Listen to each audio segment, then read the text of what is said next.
That's not a bad setup, Jen. Yeah, I know. I'm right out of this sweet new coffee place called Turnstile, which is by the new Austin Football Club, not far from my house. They also have beer and spirits, so it's my new digs. Nice. Yeah. Cool. Hola, Sarah. Hey guys, should I get my microphone or whatever? So what's wrong, Sarah? Are you okay? Seems like you're in a poor mood. No, I'm just tired. Dogs keeping me awake and throwing up on the rug this morning. So Oh man.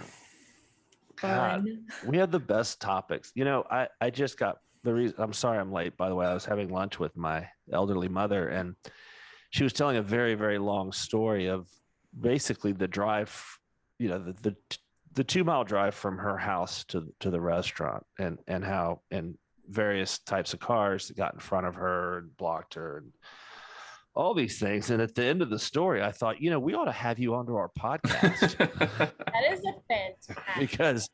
because we could rival you on some stories that really just get people to turn the damn thing off. So, if anybody has any other dog feces stories, vomit, venereal disease, We should have Mom Week. I'll get my mom on. Mom She'll Week. say the darndest That will bring in the listeners. There's nothing nobody loves more than listening to a bitching mom about their children and dogs. Yeah. Well, Biscuit, what do you think about that? Speaking of Biscuit's like, that's me. Biscuit, where are you going? Biscuit, where are you going? She's offended. I think so. Biscuit. She's tired of the podcast life. Yes. She now she won't even get on camera anymore. What the hell's wrong? I put on your uniform. You have your Apple tag. Of course, she just looks at the taco. We'll cut that in post. That joke's getting old. I'm gonna have to cut that joke in post. Oh no. We're No, having it's to- signature. We need a calling card like that, like the Nelk boys or whatever say, like, what do they say, Jordan? Full send. Yeah, it's a full send. And that's what it is. Yeah. Why don't we just use that? Why don't we just take theirs? Full send, everybody. I like finally found out what ACMI means, Jordan, or ACMRL, or whatever it's called. ASMR? ASMR. Yeah. I was like, I haven't figured out what ACMI means. Pervert. No, it's when they talk very. You got really low, Harry. Is it just me, or did Harry get really low all of a sudden? Maybe I'm just losing more hearing as we speak. I think he's trying to do ASMR. Are you even okay. listening to this podcast, or do you have another podcast running in your headphones and that you're just dialing it in? So we both covered the Discus response. So the Discus response to the New Jersey bill that's continuing forward that would reduce taxes of canned cocktails that are spirit based down to basically malt based levels, right? And Discus is saying that it would actually increase tax revenue. What's the math behind that, Sarah? I mean, I don't have their exact sheet, but what they're getting at is by lowering the taxes, what the high tax rate is stopping new entrants into the category. So by lowering the tax rate, they're banking on volume essentially over what individuals are paying. Is that in line with the public policy of the people of New Jersey, is to sell more volume of alcoholic beverages in the state? I mean, I'm no fan of the Jersey Shore TV show, but what I have seen of it is that they seem to already over imbibe in that state. Yeah, I'm sure that's a really good sample size of the state is the Jersey Shore. They're not all like Snooky. Whatever happened to Snooky? Is she still around? I mean, she's got to be like doing cameos and special appearances, I guess, at car shows, or I mean, what Car what show? is Do she and the Cash Me Outside girl hang out together?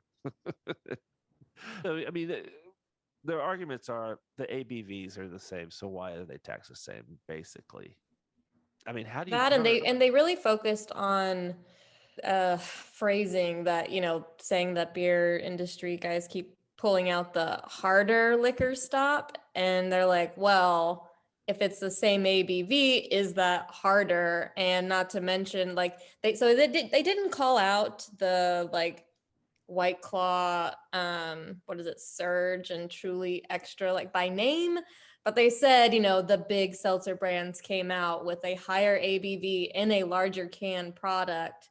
So their argument was, okay, well, they're at what, 8%, 8.5 or something like that. Yeah, it's 8%, or at Yeah. least according to the 8% with 33% more liquid. Mhm.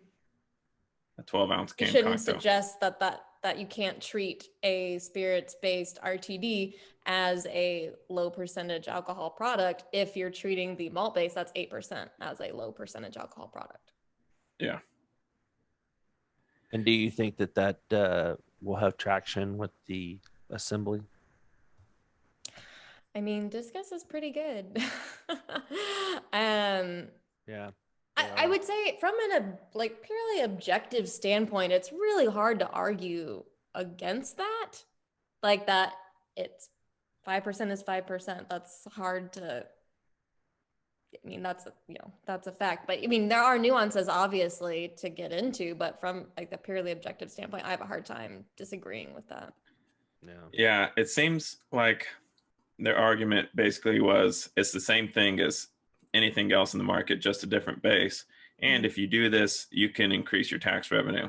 So it's kind of, I mean, they lay out a pretty good argument for the assembly. I will say I call bullshit on that extra tax revenue argument, because they say like over 3 years it'll be an extra 34 million or something. Yeah. Mhm. And they did that based on the percentage of distillers who said they would get into it were it not tax prohibitive, right? Something like that. They didn't really spell out their math, but it seemed like that's what they were implying.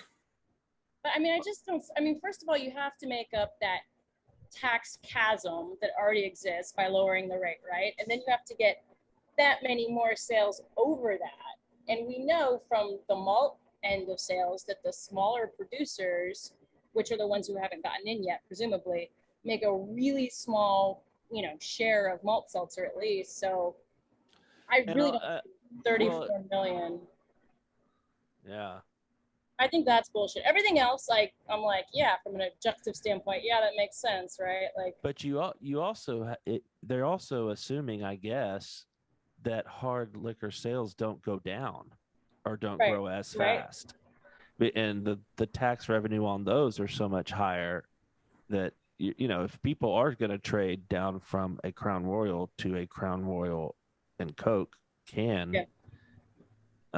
You're not just gaining the Crown Royal can tax rate, you're losing the Crown Royal tax. I think that's a bigger question, though, is what are RTDs eating into? Yeah. I don't think it necessarily is taking from spirit sales currently, if you're looking pretty, at. Well, I think it definitely takes some. I don't, we don't have hard data yet, but if you're a Crown Royal drinker, I could definitely see you trying the Crown Royal can, especially if you're going outside fishing or something. Yeah, I mean, it takes from everything, and I also think it probably increases consumption overall. By adding occasions, do you mean? Because that's where I would see that. Absolutely, by adding occasions, and also it's a little easier drinking. You might, you don't have to make it. You just might drink more of them. They're in the cooler. And where are we getting all these new cans for all these spirits RTD? Where are those going to come from? Yeah, the aluminum for canning guys. Yeah, I know. I remember when bottles were the shit. Bottles were the tits.com, and now like you can't even give away bottles in a beer. that I remember Jim Cook's. Then they say, "You ever going to sell Sam Adams in a can?" He goes, "Well, I hope not." That was 25 years ago, but now looky. Well, but you can say that, but I think it's also the, people go from the sustainability perspective, and cans have a, better recyclability to them. Well, and if you're drinking something in a slim can, then it's automatically better for you too. Of course. Yeah. Look how slim this can is. Yeah, I will be too. Slim like me. It's like putting racing stripes like on a me. Camaro. It makes it go faster. It really is. I'm surprised that more water is sold in cans. I mean, I know Liquid Death, and there's some popular ones out there, but water just seems like it would be so good in a can. Like it'd be colder, and you typically. Well, it is. I say, are you just meaning plain water versus sparkling? Because you find all the sparkling in the can. Liquid Death is in a can. That's what I just said. Liquid. Are you listening to this podcast again? You are so low. I hear everybody else, but I don't hear you. Oh, for God's sake! But Harry, when you listen to like these ball earnings calls, they talk about how they see a bunch of potential in water in cans, regular water, it makes not sense. Sparkling. Yeah, especially if you're like, we need to cut out all this plastic. You're like, that's a real easy place to cut it from to make a bigger dent. Yeah, I mean I hate drinking water out of a plastic bottle. Even I, who's old and in my ways, just seems so wasteful. And a can, you can't recap it. It's the only thing. These. You just get the resealable aluminum. That's where a lot of the wine guys have opted to go that route in smaller containers or their spritzers or whatever. I think that puts it out of bottled water range, though. I'm talking about the plastic bottle. It's a lot cheaper than a resealable can. Oh yeah. But whatever. It's just it's these housewives that are constantly carrying around these giant bottles that they recap all day long. Just put it in a hydro flask. Yeah. Or just drink the damn thing and just store it in your stomach. Like a camel. Or a camel? Bottled water. Yeah. Liquid Death. I like that. It's cold.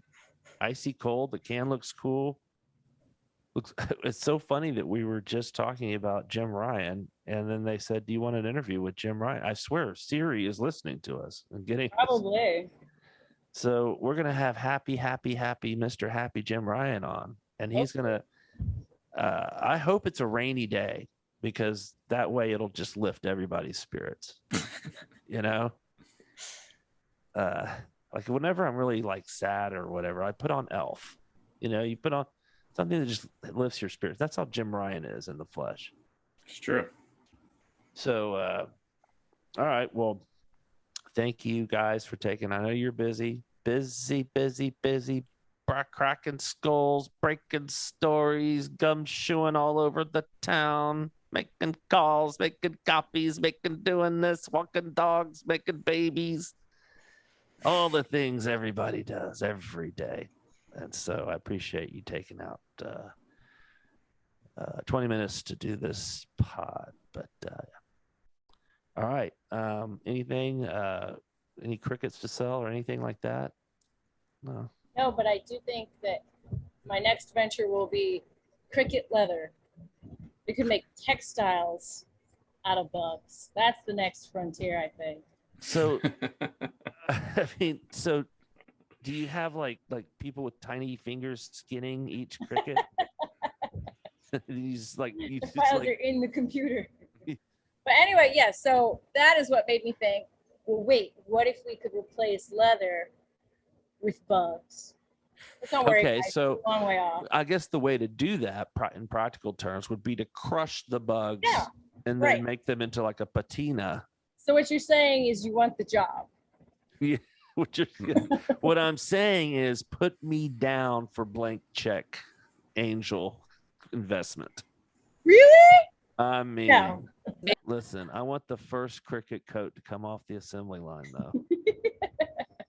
I don't want it fur Not a lined. cricket ring. It's got to be something real small. Okay, Yeah, so goes on I found out something that I guess makes sense now in retrospect, but was a little bit alarming. So I bought almond milk for the first time, just to try it, and it's good, right? I was like, wow, this is good. And for some reason, I just assumed that almond milk was the juice that comes from almonds. I mean, I think somebody's like, milking little almonds. yeah, who's milking the almonds? And I was like, God, you must have to have a ton of almonds, because when I eat almonds, I don't get any juice or liquid that's just bursting out from it. It's not like it's not like biting into an egg, what's it called? Biting into an egg? A succulent egg.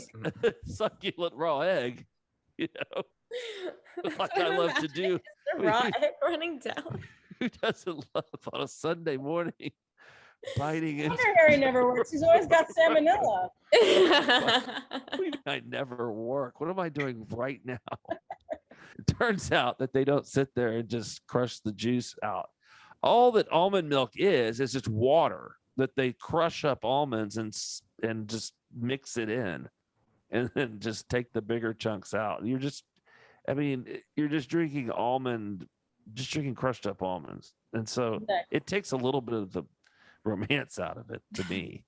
I mean, I like to have my milk squirted out of the teat of an animal that's not in my species. That's not weird to me. But crushing up nuts and putting them in water is bizarre. Yeah, I mean, I feel like none of y'all are getting my joke. Like, do y'all just think I'm serious here, or just is anybody getting anything? Or I just see blank faces. Just go so far. We have nothing to add. It's just not funny. It's the thing. I didn't think it was a joke. I thought it was an interesting thing you learned. Talk. Yeah. Well, the part about being disappointed is true. I mean, it's just I look at almond milk with a little less respect than I used to. Like, I used to look at it and be like, give it a little nod in the grocery store, like, mad respect, dude. Almond milk, healthier choice or whatever. But I never would go so far as to buy the shit, right? I mean, I'm not like, one of these skinny-armed rich ladies that are waltzing through the stores paying an extra $1 for a gallon of white liquid. I would bypass the almond milk and go to the generic store brand whole milk that comes from the udder of a cow, which is utterly delicious. Anyway, that's an old joke. Almond milk, still love it because it's a little sweeter. Then I find out, and I was like, let's go even further and look into some oat milk. Oh yeah. So I bought some Oatly, and then you look at the cartons and it's like 230 calories per serving. And remember, we're talking about serving sizes. A serving size is like 5 ounces or something. Like, what? This is more than like Mountain Dew. And then you're putting cereal on top of it. Why don't you just get a bunch of Twinkies and pour syrup over it, and just shove it into your mouth and chug it down with a bottle of Big Red? Why not chug it down with a bottle of Oatly? Oatly, right? That'd be even worse. Chug it down with a bottle of Oatly. Yeah. So this bullshit, with this Oatly, definitely out of that. I'm not doing the oat milk, but I do like the almond milk and cereal. So I'm going to stick with that. So yeah, we're going to bring my 80-year-old mother in next week to tell some stories like that along those lines. To just kind of, just change things up and spice up this thing a little bit. I think that'll be fun. Yeah. I guess that's it. We always think of something at the end that ends up being funny. I thought the almond milk was a good place to end it on. Yep. You don't think we can get any better than that? Okay, Jordan, you made your position clear. All right. Well, thank you guys for joining me, and also, as usual, Thank you for drinking beer.